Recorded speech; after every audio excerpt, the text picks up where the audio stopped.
Πάμε κάτω τον δρόμο. Κρίμα είναι αυτό το μελισσάκι.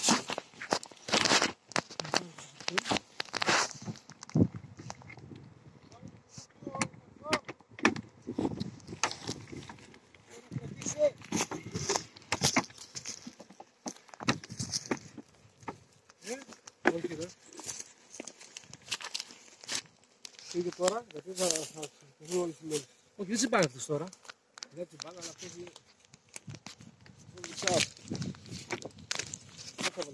Σπάζει το κλωδάκι του κάτω, να δώσει χέρι. Το κάτω σπαστά να δει.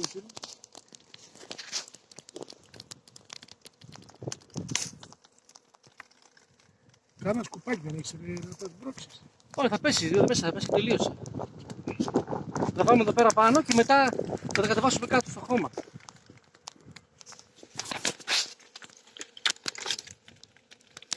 Κανονικά τα μπεις με νερό για να βαρύνουνε.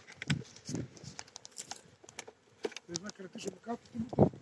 Όχι. Η μάνα λες, ήρθε. Για να είναι τόσο πολύ εδώ μέσα. Τώρα μαζεύονται. Από κάπου φεύγει.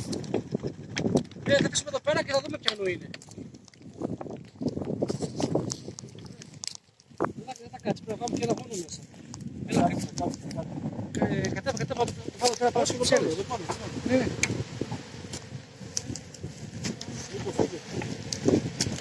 Βάλουμε και ένα καπάκι. Μιχάλη, ανεβαίνει πάνω να βάλει.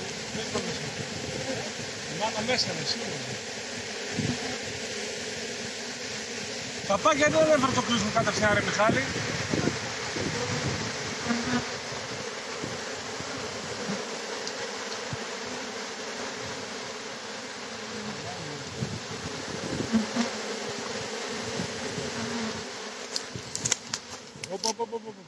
Τι καπνιστήρι. Κάπνισε. Θέλει μπόλο για να καπνίσει.